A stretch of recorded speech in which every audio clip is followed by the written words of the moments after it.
Здравствуйте! Сегодня на кухне у Евы мы приготовим ароматное и вкусное варенье из айвы. Но прежде чем мы приступим к процессу готовки, пожалуйста, подпишитесь на мой канал, чтобы поддержать его развитие. Для приготовления айвового варенья нам нужно айва, сахар и вода. Айву тщательно моем, очищаем от сердцевинок, не срезая кожуру, нарезаем ломтиками произвольной формы. У меня они где-то толщиной полсантиметра. Из 300 мл воды и 700 граммов сахара готовим сахарный сироп. Я заливаю сахар водой и ставлю на максимальный огонь, непрерывно помешивая, дожидаясь закипания. Сироп закипел. Теперь высыпаем сюда фрукты. Вот так чуть-чуть притапливаю айву и оставляю до полного остывания. У меня кусочки айвы немножко потемнели. Чтобы этого не произошло, нужно было сбрызнуть их лимонным соком. На мое количество ушло бы где-то пол-лимона.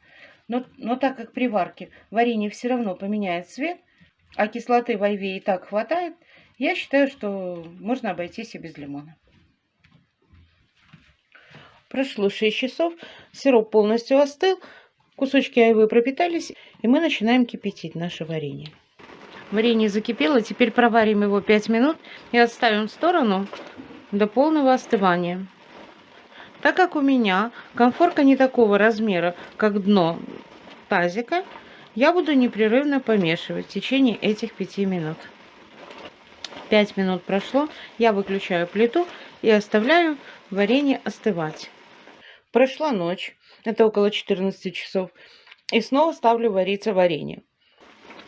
Варенье закипело, и я, помешивая, буду варить его 5 минут. 5 минут прошло, выключаю и оставляю отдыхать. В следующий раз мы варенье доварим уже окончательно.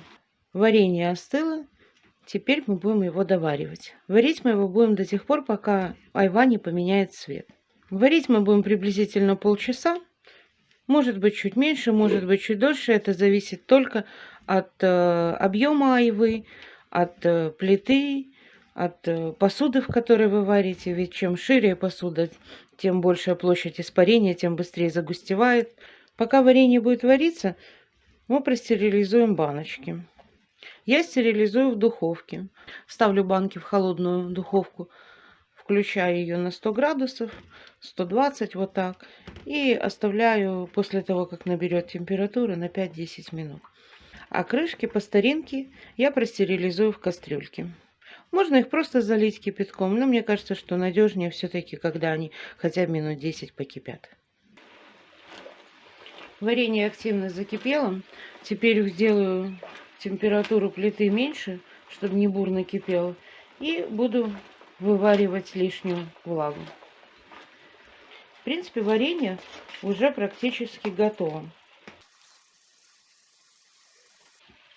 Фрукты становятся почти прозрачными. Осталось просто удалить лишнюю влагу, и все будет отлично. Вот они немножко изменили цвет, становятся более розоватые такие. Кусочки айвы уже не желтые, не зеленые, а именно оранжево-розоватые такие, красивые. Так что пускай еще буквально 10 минут поварится, и будем укупоривать. Варенье полностью готово. Ломтики прозрачные. Очень жесткие такие, приятные, не разваленные в кашу. Наполняем баночки и укупориваем их.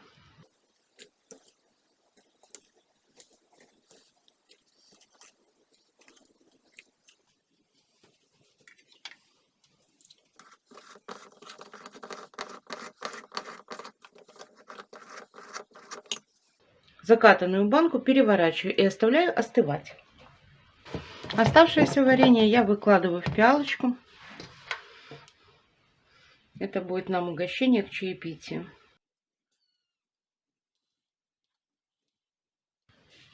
Вот, варенье получилось довольно-таки густое. Это оно еще теплое. Вот такое красивое. Кусочки прямо как мармеладки, цукатики. Что-то невообразимо вкусное. Очень аппетитное, очень сладкое. Это одно из самых любимых варений в нашей семье. Из 700 грамм айвы у меня получилось приблизительно 700 миллилитров варенья. Это пол-литровая баночка и 200 грамм пиалочка. Если вам понравился рецепт варенья из айвы, пожалуйста, поставьте лайк, отправьте айвовое варенье в социальные сети, приготовьте его и поделитесь своими результатами в комментариях.